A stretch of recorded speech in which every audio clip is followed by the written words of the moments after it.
everyone. I'm Steve Tomplay from Seisler Thompson Brown Architects in New Orleans and the 2022 president of the American College of Healthcare Architects. And today we're presenting Pediatric Evolution, part of our Master Series 2.0. And we're featuring case studies today from the ICONS program. And I'm Angela Mazzi, partner at GBBN Architects, and I will be your co-host for this session. So now that you've met us, let's meet our amazing guests for this session. Don Mccann is a retired health facility planner, architect, and founder of Mccann Planning Group in San Diego. He serves on the board of the Foundation for Health Environments Research and continues producing educational presentations as part of Hospital ICONS program. Don is a past president of both Academy of Architecture for Health and the American College of Healthcare Architects. He serves as an architecture docent at the Salk Institute and lectures on healthcare planning at several universities, including the Design Institute in San Diego. Jennifer Aliber is a leader in healthcare design at Shepley Bulfinch, where she specializes in master planning, programming, and planning. Jennifer is particularly interested in rethinking the organization of hospitals and innovative architectural solutions that improve efficiency and enhance that patient and staff experience. Her clients include Brigham and Women's Hospital, the Mayo Clinic, Northwell Health, and Yale New Haven Health. Jennifer is a fellow of both the AIA and American College of Healthcare Architects. She has served as chair of the examination committee of the ACHA and on the board of the Academy of Architecture for Health. She's currently on the board of Build Health International and the Foundation for Health Environments Research. She's a graduate of Amherst College and received her Master of Architecture from Princeton. Carrie May is the Senior Director of Facilities at Connecticut Children's Medical Center. A leader with a strong background in healthcare design, she's responsible for the immediate and long-range planning, design, and construction of the medical center's inpatient and outpatient services, as well as plant operations and real estate management. She has a passionate belief about the impact the physical environment can have on a patient's care. Named one of Connecticut's 40 under 40 by the Hartford Business Journal, May holds a bachelor's degree in architecture from Pratt Institute, an MBA from University of Hartford. Carrie is a LEED accredited professional and holds a Lean certificate for healthcare from GBMP. She was a founding member of the Southern New England Community of Practice for the Lean Construction Institute and a former Woman on the Rise honoree of the Connecticut Professional Women in Construction. She's the 2022 president for the Connecticut chapter of the Healthcare Engineers Society and has participated in various industry mentorship programs throughout her career. So thanks, Angela. We're doing a program today from the Hospital ICONS, which we've been doing for almost 20 years. You may have seen an ICONS program someplace. Basically, what we do are post-occupancy evaluations on iconic healthcare facilities. And today we're focusing, of course, on Children's Hospital. The goals of the ICON program are to share with you some unique, groundbreaking healthcare studies, and to show you what's new and innovative and what risks these individual organizations took in providing these, and key lessons learned from all of this. Our ICONS process, we do literature reviews, we go on site, we do interviews with client and staff, but the most important thing to know is that we had no role in the planning or design of these projects. We simply furnish or provide the role as reporters here. We are self-funded, not associated with any of the architects, again, who are involved in the project. So today's presentation is going to be 2 ICONS case studies, followed by a panel discussion on the future and planning of children's hospitals. So this first case study is on Lucille Packard Children's Hospital, which is in Palo Alto, California, part of the Stanford Medical campus. And what happened in the 1990s was we saw the emergence of these amazing, innovative new facilities specific to children, and those facilities were very much differentiated from adult facilities. Lucille Packard here started in 91 and gives us an ideal sort of comparison of a hospital, children's hospital from the 90s versus today. So on the left side here, you see the new building opened in late 2017, and it was done by HGA and Perkins and Will. And the right building is the original building from 91, done by Anshin and Allen. Just some quick statistics on the projects. The new project is 521,000 gross square foot, so it is actually larger than the original hospital itself. Construction cost of $1.2 billion. 280 million of that was donated. They added 196 beds, and so there's a total of 361 beds in the old and new buildings together. Project goals: they wanted to meet the growing demand, modular rooms. They wanted to integrate nature in the patient experience, and operational efficiency was important. This is a LEED Platinum facility. So here we have a site plan. On the left, you see the existing 1991 building, which had terraced gardens and a garden in the middle, central garden. And on the right, you see the new 5-story towers with the gardens located on the outside.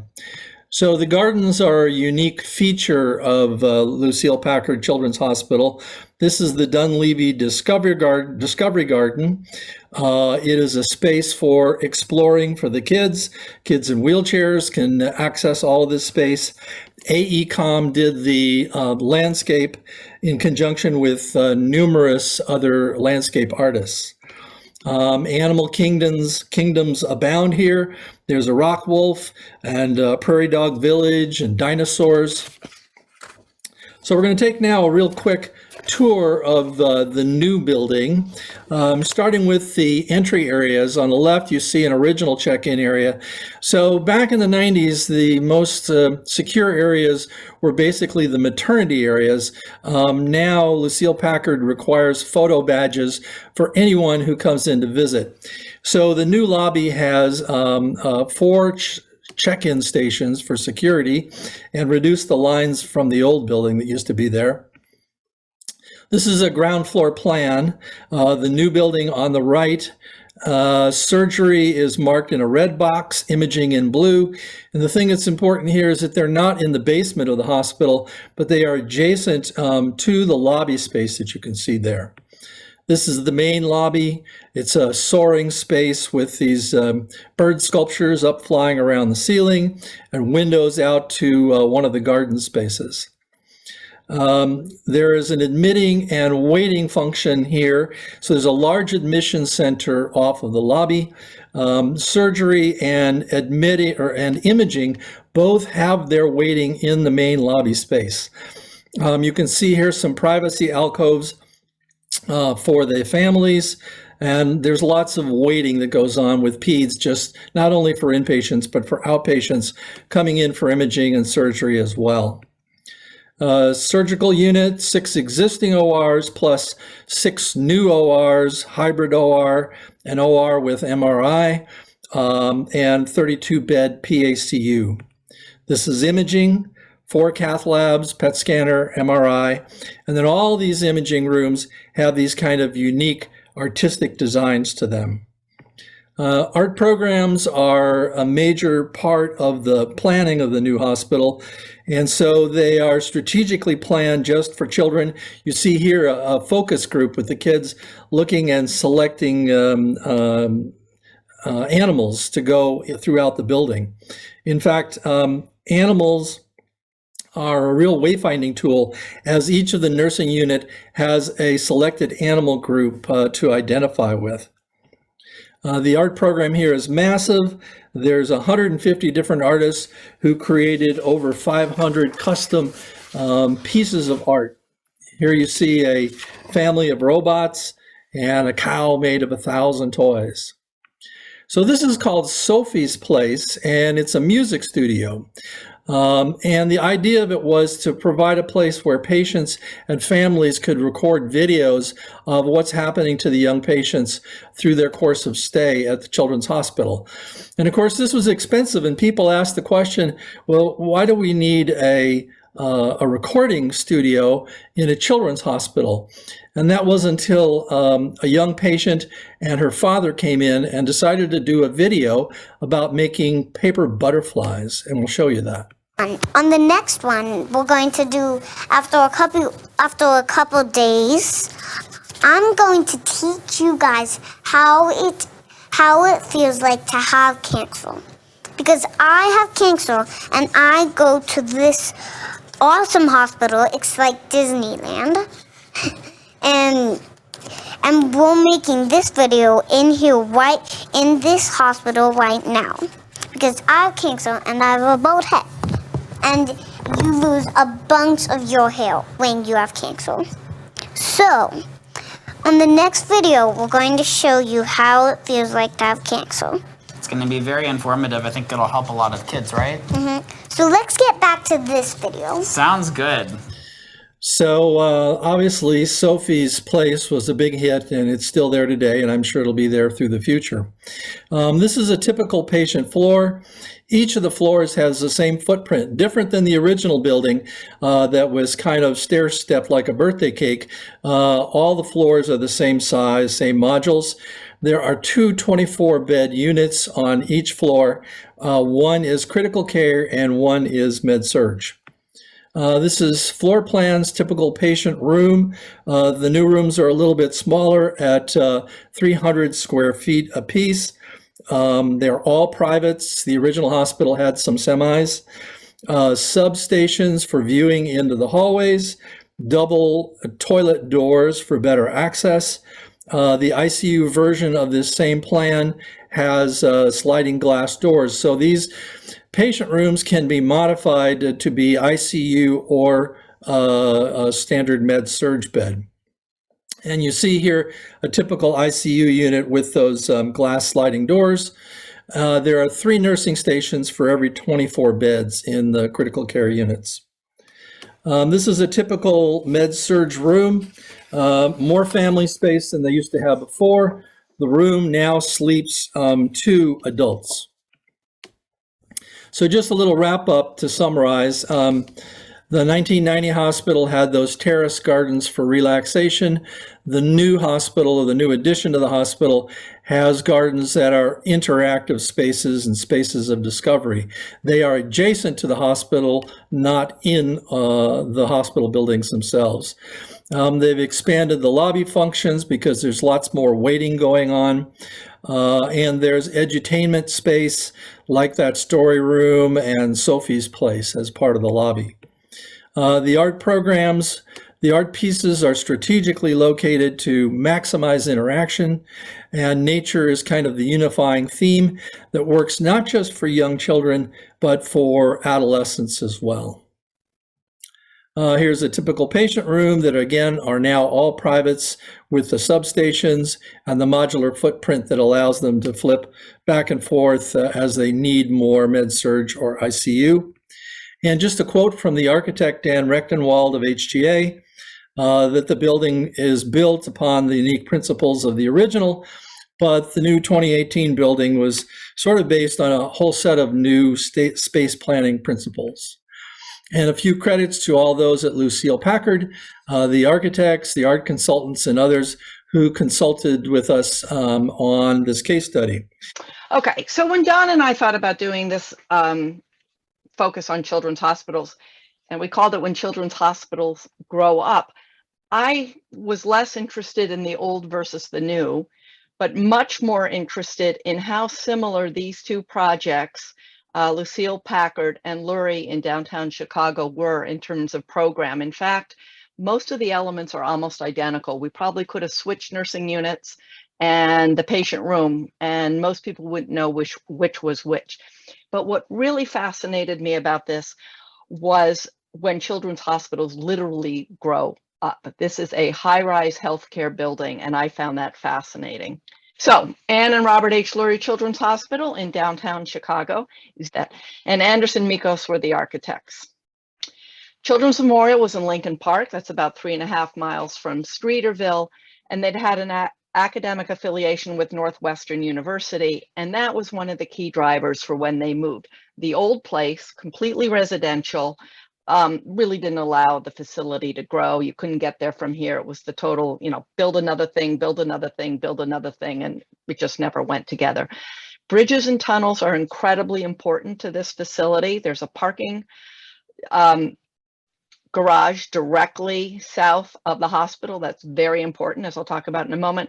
And then Prentice Women's Hospital to the east, also important because of the transfer of NICU babies. There's also a NICU in Prentice, but there's another NICU in Lurie. When built, this was the tallest children's in the hospital. It's now the second because Texas is always number one, I guess. Here is a section of the building when it first opened in 2012, and it's a pretty standard beds on top of D&T stack with a couple of interesting special differences. The first floor is largely given to the loading dock and the ambulance, internal spaces for those vehicles. The emergency department is on the second floor, and then there are about 6-7 more floors of D&T and support. A mechanical space, then a 2-floor, floors 11 and 12, the sky lobby and public amenities, and then 9 floors of beds above. By 2012, and look carefully at the upper part with the beds, virtually all of the offices left, and they had to add more beds due to growth, largely due to the closing of smaller inpatient units around Chicago. So a significant increase, as well as an increase in patient acuity. As I said, the elevators in the site plan were what fascinated me about this building. The lobby is limited on the first floor. The goal is to get everybody up as soon and easily as possible. And the only way to do that is to use a lot of elevators. There are 27 in this building, which, if you think about it, takes up an enormous amount of space, and they're in the middle. And it'll become clearer. I think the planners were incredibly talented in terms of figuring out how to utilize those elevators without disrupting flow to the extent that they could. This is the first floor lobby that has received a lot of attention. I believe these are the whales were either from the Shedd Aquarium or the Museum of Natural History. I can't remember which, but there were 24 community organizations that contributed artwork. It feels fabulous to be in this space. Although if you look in the lower right-hand corner where that boat is, it's now filled with, it's now a potbelly stove, cafe, and there's a lot more seating. The second floor is really the key, what we would normally expect to see on the first floor, with the ED and observation unit and a bridge over to Prentice to the east. And although this took a lot of work with the regulatory folks, it's proven not to be an issue to have that ED up high. There were lots of studies about were there ways to get ramps, et cetera, but this proved to be the most efficient system. Shedd Aquarium, lots of artwork, and that is now really the check-in area. It's been enlarged where most people actually gather once they've come up the escalator or across the bridges. 7th floor, anesthesia, aggregated on floors 5, 6, 7. The ORs are that pinkish color in the lower right, and the PACU prep is to the top in the light blue. But you see all of those white spaces for the elevators really made the PACU prep recovery and the ORs remote from each other in a way that is probably a little bit of a struggle, just from an efficiency perspective.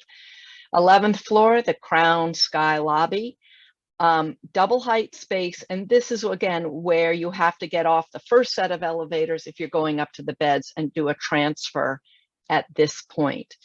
This Sky Lobby was never part of the initial budget, but ZGF and the other architects kept keeping it in the building, and they were lucky enough, smart enough probably, to wait until a donor was found and make it possible. But I think it's a case when the architects have an idea, even if the owner isn't ready for it, it makes sense. And then on the purple stuff at the top, conference and public space, and there's some gardens off to the west at the lower right. And I believe you've all seen pictures of these. Mccann Kim was the landscape architect on the interior. And again, they probably doubled the amount of seating, at least they did before COVID, because this was the place where everybody meets in the building. Upper bed floors, 24-bed units, very similar again to Lucille Packard. And in this case, the white, still the elevators, but there's this lighter green support space in between with the onstage, offstage, I think works enormously effectively for the functionality of the units. There are porches, just a little bit like Lucille Packard, right outside every room. And the room module is virtually the same for PACU, or excuse me, for ICU or med surge. Again, art integrated into the unit. I love that photo of the little girl sitting on the floor with in the blue, but there's a little art box that's really at her sight level that allows her something to do while mom is talking with a nurse about her sibling. Some statistics here. Again, costs a lot less to build in Chicago than it does in California. And more 22 floors above grade, 1 below, 21 ORs, IR. So it's a busy building. Also a tree house. So a lot of the terminology, again, similar between Lucille Packard and Lurie. And then some of the lessons learned. Second floor emergency department really works. 85% of the patients' parents use this. So again, it can happen. Growth, again, I think the folks at Lurie were really surprised at how quickly they needed more beds. It was within 7 years.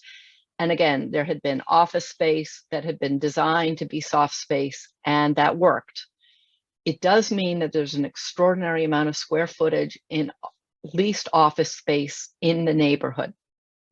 They've in fact taken over a good bit of the American Dental Association building next door, and that's proven, they built a bridge to really connect it, and that's proven to be very effective. High-rise healthcare, you would think 27 elevators would be plenty. They estimate they probably need 6 more, and one thing they never saw coming, that one of the elevators in the support elevators is used almost exclusively for construction and renovation. And again, credits to people who were enormously helpful and thoughtful in this study. And a final view, and you can see how close and wonderful it is to the lake with Great Lake views. And with that, I'm going to stop sharing. And here we are. All right, thank you for that. So we're going to switch now to our panel discussion about the evolution of pediatric care. So Don, I'm going to start with you, and using these 2 wonderful examples that y'all showed us from the Icons project, why don't we just start with the major design differences between pediatric and adult acute care? Well, the line that everybody uses is that kids are not small adults. They are different in so many ways. You start with physically, they're different. Their immune systems are different. Their need for family, they're developing individuals, and as developing human beings, they need play and they need stimulation and that. So what we're going to see in children's hospitals is probably more observation space in the EDs.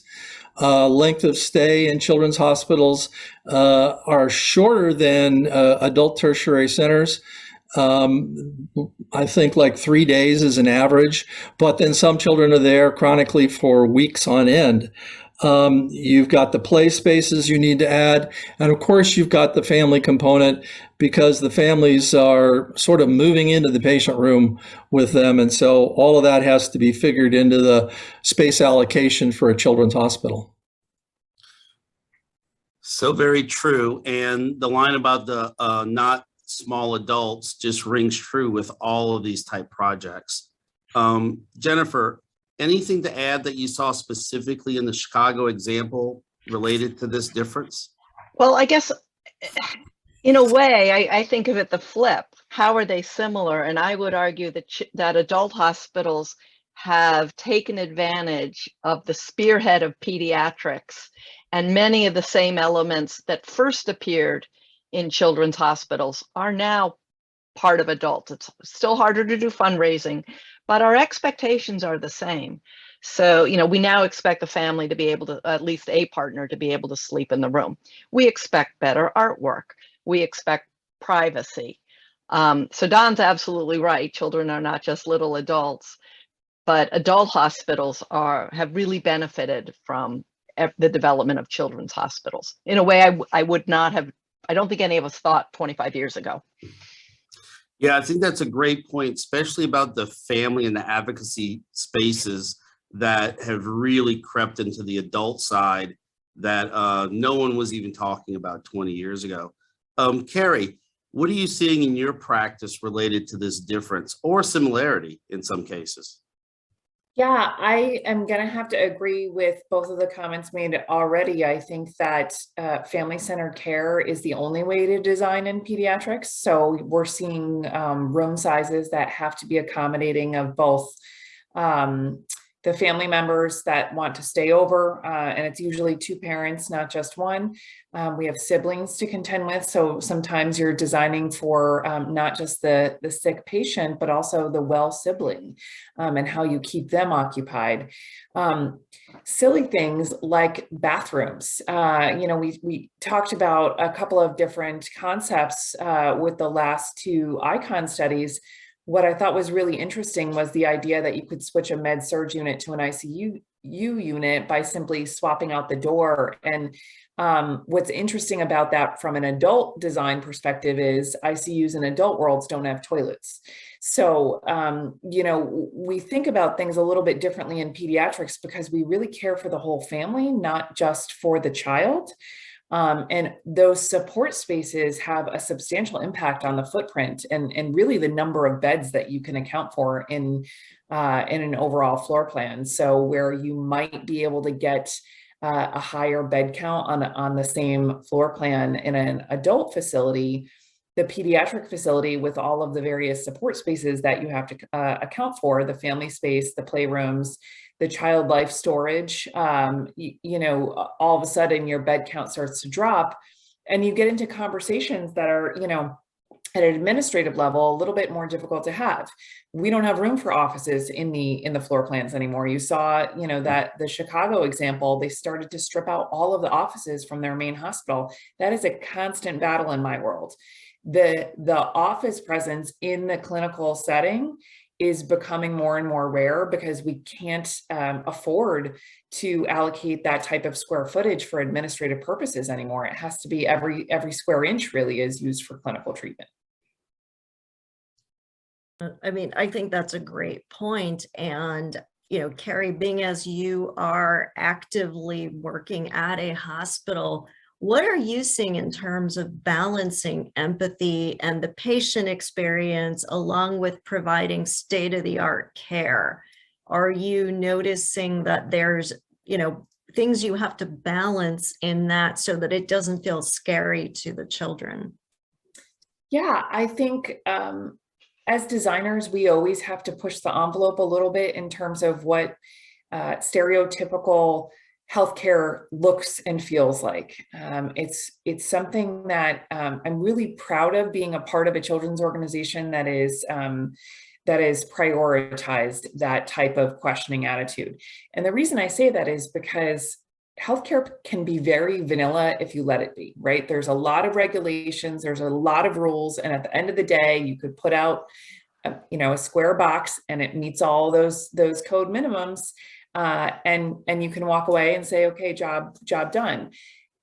Pediatrics and the empathy around childhood illness that sometimes requires a lot of repeat visits is something that is probably pretty unique in the grand scheme of things. When you think about the adult world and specialty care, you don't often have the same type of repeat stays, constant visits, routine appointments that turn into, checkups every week or infusions on a biweekly basis. And so those types of experiences for a 4-year-old are very different than they are for a 34-year-old or a 54-year-old. And when we think about that repeat journey and kind of flipping the mindset for the child of, I'm going here because I'm sick, to I'm going here to get better.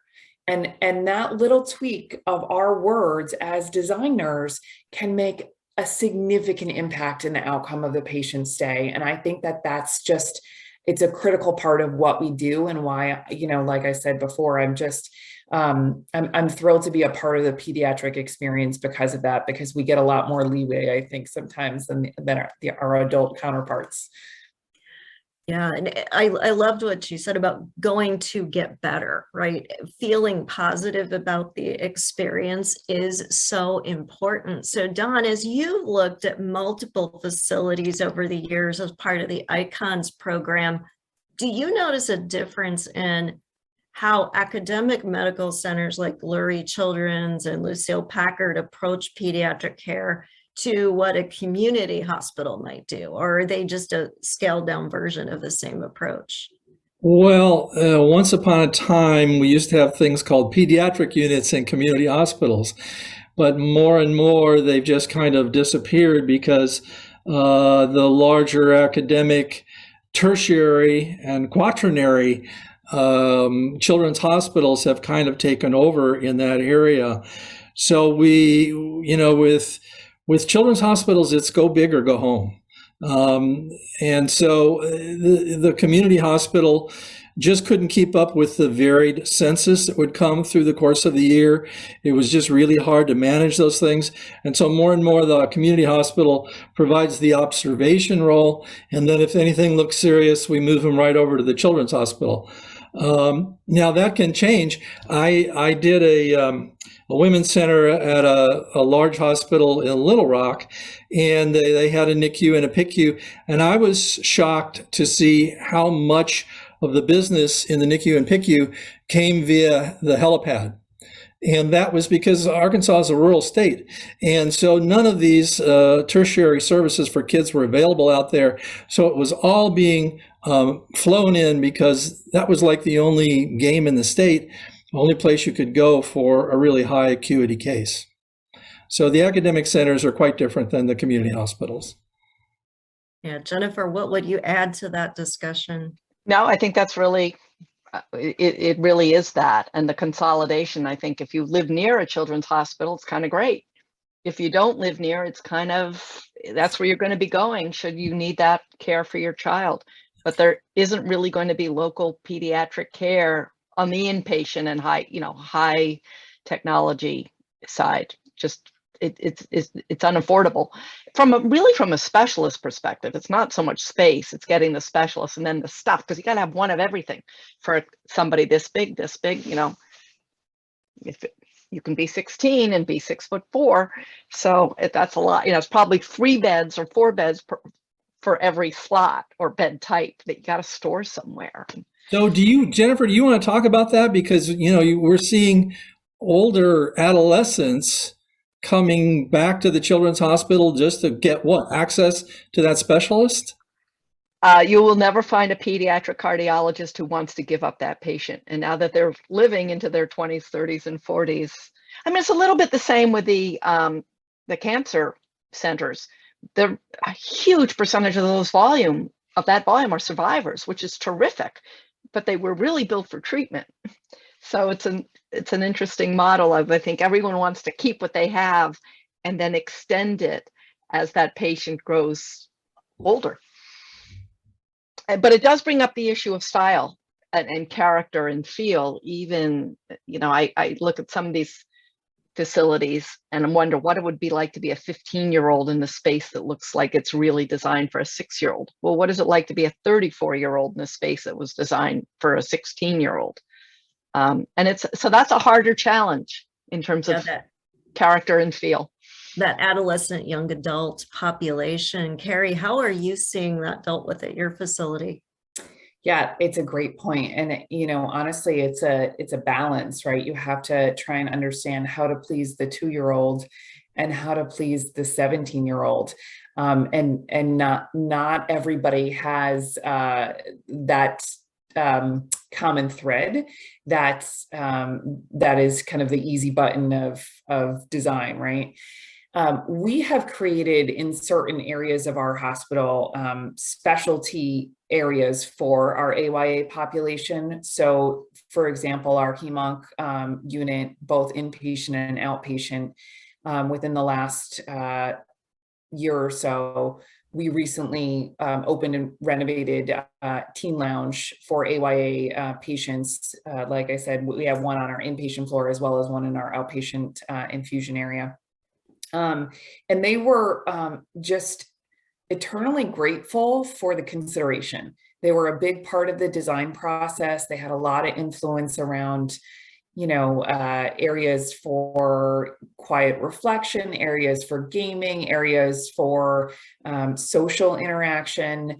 And I think that they just wanted to feel heard and acknowledge that they're a population in that hospital too.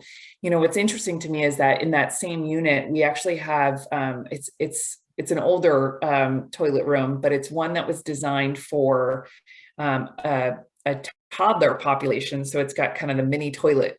And we're asked that question all the time. Well, why do we have this little tiny, you know, we've looked at removing it a couple of times.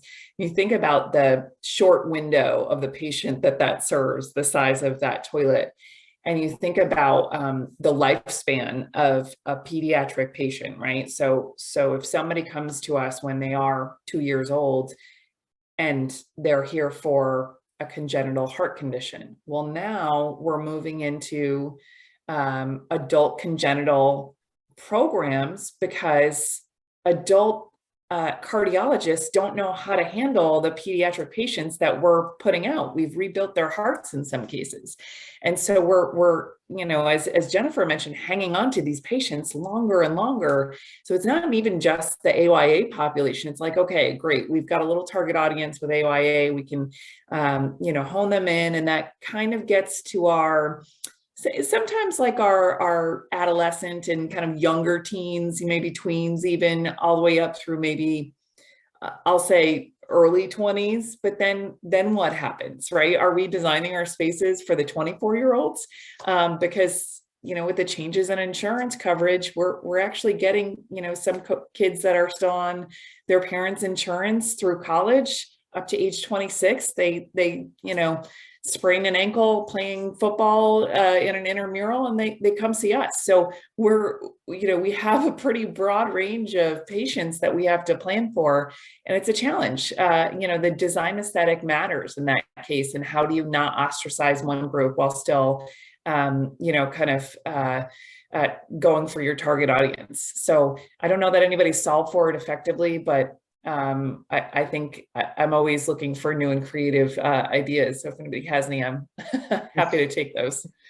Well, I'll just add, we sort of moved from the cartoon character to the natural world of discovery in one area or another. And these new facilities, I think, are just so lovely that regardless of age, they're just spaces you want to be in. They're really attractive. And then often reflecting back at Lurie, and I apologize for not showing you any slides, but also reflecting the diversity of the community. So people, families, patients and families can see themselves in what is otherwise a fancy schmancy building that may not make them that comfortable. Sure. But the nature themes are kind of universal and work well for the adolescents. And so a lot of the Disney-esque stuff that we saw in the 90s is pretty much gone. Well, that's really interesting. And I think it was great hearing that sort of through the lens of time generationally, as well as the example that you gave in Arkansas, which is sort of the lens of geography.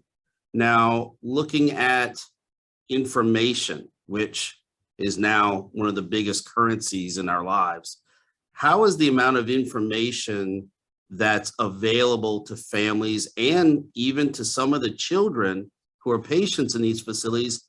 How has that changed over time, and to what has it done to the design process? Knowing that as designers, we're now dealing with a much more highly informed patient population and family population. Don, can you talk a little bit about how the design process may have been has evolved with these better informed families? Well, Jill Sullivan, who's VP at Packard Children's Hospital, I asked her about this, and I said, "What's the big difference in design from then to now?" And she said, "The big difference is that the parents are so comprehensively involved." And she said, all of our parents are now pediatric specialists because they're online looking up things to ask the doctor. And when they're not caring for the child in the patient room, they're online looking up new issues related to their child's condition. So obviously it's more than just a good Wi-Fi system. It involves good spaces for consults between families and others. Spaces for the whole family to kind of move into the room for a while. I was standing on a check-in line at Packard one time, and there was a family of 6, and mom had this platter of food that was incredible. It smelled great, and they were going to go upstairs into one of the pediatric units. And so fortunately they've got kitchenettes up there so they can heat up all this stuff. So it's a really different situation, but families play a huge role because staff wants to train those families not only to care for the patient in the hospital, but so that when they get them home, there's no recidivism. They know how to watch that child, give it medication, change the dressings, and all the rest. So Jennifer, any thoughts from what you saw in Chicago that either support this or did they take a different view on things? No, I think that's, again, probably pretty much exactly the same. I think the issue is always making sure that the families have access to the specialist, and probably a much more robust group of the ancillaries and the support social work and all of that. So there are probably more different people in the room or available to the families and patient than you would typically see in an adult facility, which again always a struggle. Where do those people have their home base? Where do they work? Where is space for them? And then I think Don's comment about the consultative nature. I think the expectation is that a 37-year-old in the hospital, that the conversations are going to happen with that person as the patient. With a 7-year-old, maybe not every conversation is handled with them in the room. So again, it's another wrinkle that involves space and time and getting everyone to the right place. And kids don't verbalize well. I mean, mom and dad know better than anybody when something's wrong with the child. You know, he's been sleeping for 3 hours. He never does that. There must be something you need to check on here. So that's another piece of the puzzle. Right. Well, that's interesting and good to hear, Jennifer, that there's some universal truths even in two wildly different culturally culture populations of Chicago and California. Carrie, in your facility, are those universal truths also holding true with the well-informed families? Or are you seeing anything divergent on your end? No, I think, it's definitely a trend. I think everybody has the internet in their hands with their smartphone, and you have to be aware of that, empathetic to that, because, Dr. Google exists, right? Whether we tell people not to or not, they can't help but do research, especially if it's, their own child. I think that the silver lining there is that parents are connecting to other parents whose families are going through similar experiences, where their child might be experiencing a very rare diagnosis. Social media and the internet have opened up connections for those families to meet in a way that was really never possible 20 years ago, or, if it was, it was certainly not as universally accessible. And I think that type of support network is probably invaluable to the families that find it. And so, the flip side to that is those families might be able to share, oh, my doctor asked this of us, or you might want to ask your specialist about this particular thing that my child experienced. So again, in that consultative nature, it's having somebody that has been there, done that, give them that experience and gives the parent more opportunity to be an active participant in their child's care plan, rather than just, watching the doctors and kind of staying out of it.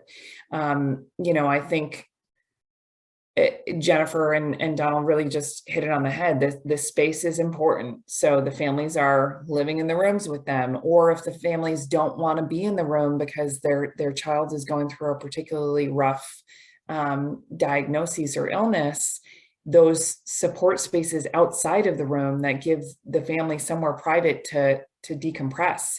Sometimes a lounge is not the best spot for that. So do we have private spaces for them? Where are we having a consult with them if we have a difficult conversation to have that's not in front of the child?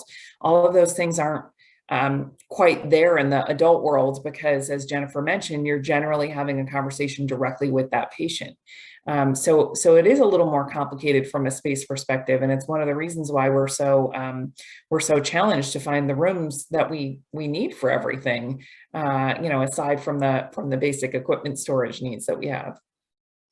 Yeah, absolutely. And I wanted to dig a little deeper into that family topic, because I think it is one of the bigger differentiators in pediatrics is the amount of people that are accompanying this child, and the fact that, frankly, the child is never left alone.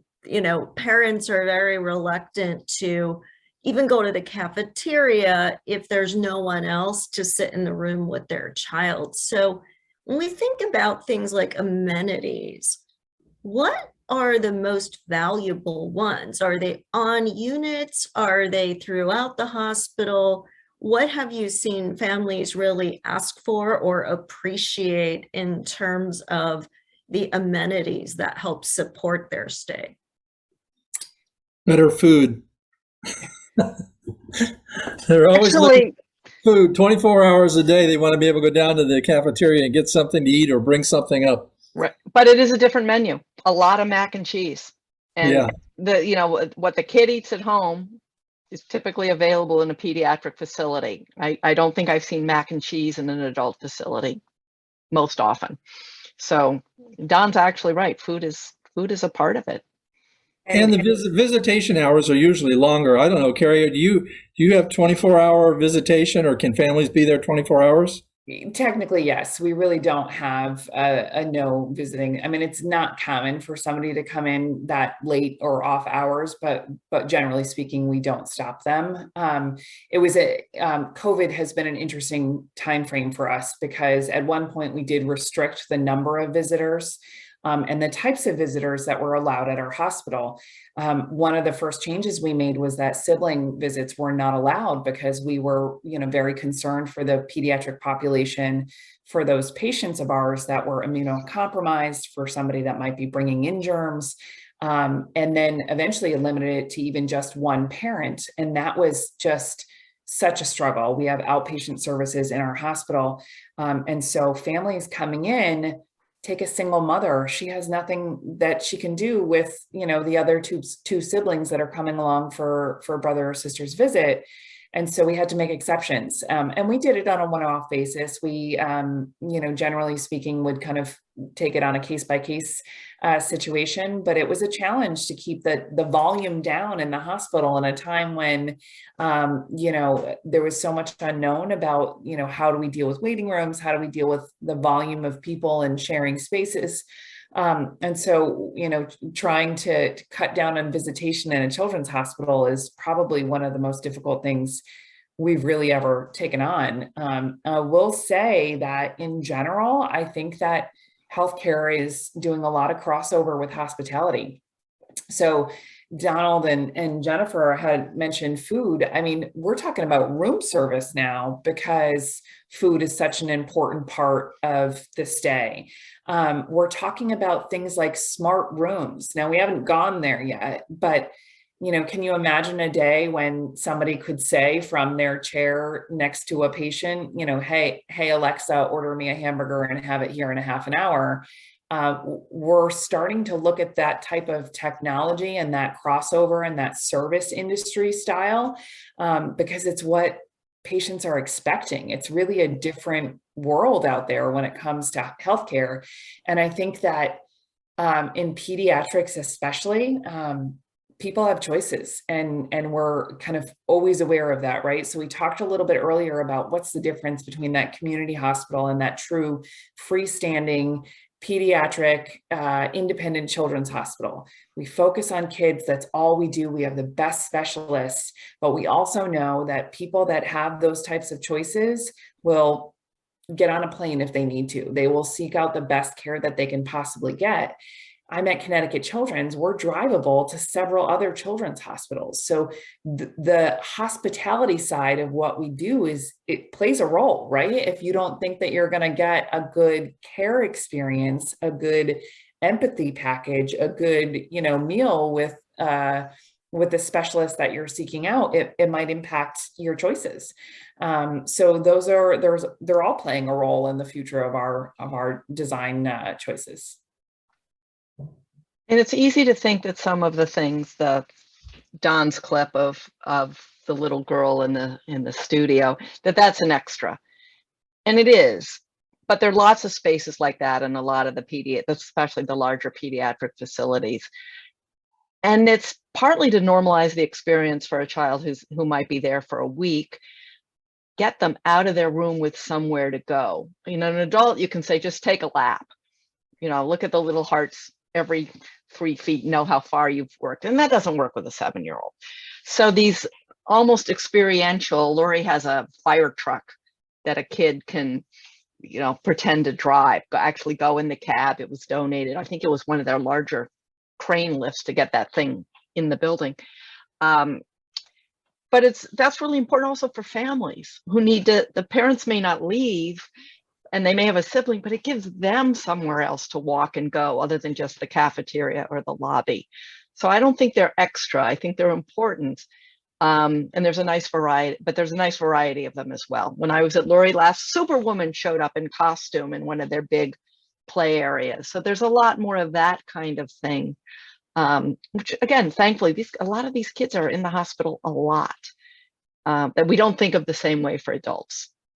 And that's the really significant thing to take away in terms of adult versus the kids, that these kids are developing.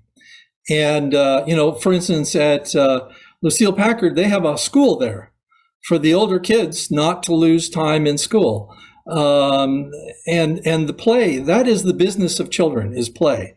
And so the incredible optimism of these kids with IVs and bandages and everything else, and yet they're still down on the floor going at it with the toys and everything else, because that's what they're programmed to do.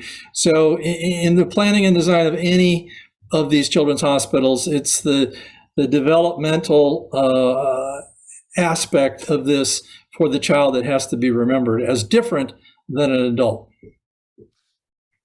That's really an important thing to remember. And there's been a common thread through this discussion, and it's empathy. Empathy in design, empathy in spaces, empathy of operations, the importance of food, all of that is being empathetic. So let's pivot to the other side, and where staff and clinicians, the last 2 years, there's been an uprising of empathy and thoughts of how do we better take care of our clinicians and staff in various scenarios. So let's start, and I'm going to ask you, Jennifer, both through your practice and these two icon examples, how are we dealing better with the empathy towards staff in the pediatric setting, which has to be highly charged emotionally at times, versus other healthcare scenarios? Well, let me answer. One of the things that wasn't, I took it out of the lessons learned, but one of the things that I did hear was the collaboration's really tough in a high-rise healthcare environment Mm. because the square footage on every floor is really limited. And they've tried to go to different operational models to get clinicians and collaborators together in other ways, because it's not happening horizontally. And most people want to see each other horizontally. They don't want to go down an elevator and, I'll meet you on the 11th floor. But again, I think for Lurie, that double height, floor 11 and 12 or 10 and 11, that's the space not only for families to see each other, but for staff to see each other. I'm sure if they had to do it again, they would have more staff collaboration space somewhere in the middle that wasn't quite in the middle of the public space. So I'm not really getting at your empathy question, but I'm trying to get to the collaboration part, because these can also be big teams. Well, preventing isolation is an important part of empathy or empathetic design for them, because if they're isolated vertically, they're probably getting isolated emotionally in their day-to-day. So Don, did the California example provide anything special for the caregivers? Yeah, well, there's a lot of respite spaces there for breaks. I mean, you just can't imagine working on anything as difficult as with children in pain or children crying, or, even worse, the loss of a patient in that respect. So there's respite space, there's the green spaces, there's getaway spots, there's a fabulous meditation and kind of chapel space and all of that. And then also things to assist them, like so much use of these substations. As we said, the patients can't verbalize. So having your eyes on the patient is probably more important in a children's hospital than it might be in an adult where you want more privacy. So yeah, the plans are a little bit different for staying in better touch with those young patients. And Carrie, at your facility and in the surrounding facilities, what are you seeing operationally in this respect for, especially in the last few years? Have y'all made changes in the pediatric settings for the clinicians and staff? So it's a great question, and it's one that I would like to kind of challenge our design community with thinking more thoughtfully about that particular question. The reason for this is all of our solutions right now are kind of, I'll say, HR generated, right? So we have programs that are specifically geared at the mental health and wellness factor of being a team member in a pediatric environment. Some days are harder than others, right? Some days we have amazing days. We blow bubbles and, have a parade because a child is leaving us after a long period of time. Other days we lose somebody that was with us for a long period of time. We have things like relaxation massages in our family resource center that are specifically for teachers every Friday. We have a group called Ears for Peers, where it's supposed to be kind of a free venting a possibility, somewhere you can go and get kind of peer support for something that you've been going through that's maybe a tough situation or something that you don't want to take home to your family, some grief that you're experiencing. We have outside resources through our insurance and healthcare network. But at the end of the day, the space in the hospital doesn't support any of that, right? They're kind of going into leftover space to do all of these things. Okay, we want to do Ears for Peers. Where are we going to do that out of? Well, the Family Resource Center is a little slow on Fridays. Why don't we do it out of there? So I think it's an afterthought in our current space, because nobody thought in 1996, when we were built anyways, that this is going to be an ongoing need. I think one of the other challenges we have is that we don't have a lot of space that's specifically for staff that's not mingled with public. So our cafeteria, we don't have a separate, eating area just for our team members. We have some support services that don't have their own break rooms as compared to, for example, nursing units that typically have a break room right on the unit. And so that lack of support space, that lack of somewhere private to go that isn't going to be in front of, patients and families is a challenge for us, and something that, we're hoping to remedy as we go forward. But again, it's more soft space that you're challenged to up against the revenue generating space. The last play I will make, or plug, I should say, for space is outdoor space. We've talked so far about that connection to nature and how important it is for the patient experience, but I think that it's also very important for the provider or the team member experience. And I know that it's something that we lack currently on my campus. We're just in an urban environment. We don't have a lot of outdoor areas. We found that out quickly with COVID when everybody wanted to sit outside to eat and we had no place to put picnic tables. So, thoughtful, planful spaces for a variety of team-based activities, whether that's kind of more solo and contemplative and respite type spaces, all the way up to, collaboration and gathering areas. They're all, that whole spectrum is important. And I think cannot and should not be forgotten. So I would encourage architects to really push owners hard on that, because it's a hard sell when it's not revenue generating, but it's important in the kind of current state we're in with the staffing crisis and healthcare workers. It's going to be more important than ever to show that you care by designing your spaces around them. Absolutely.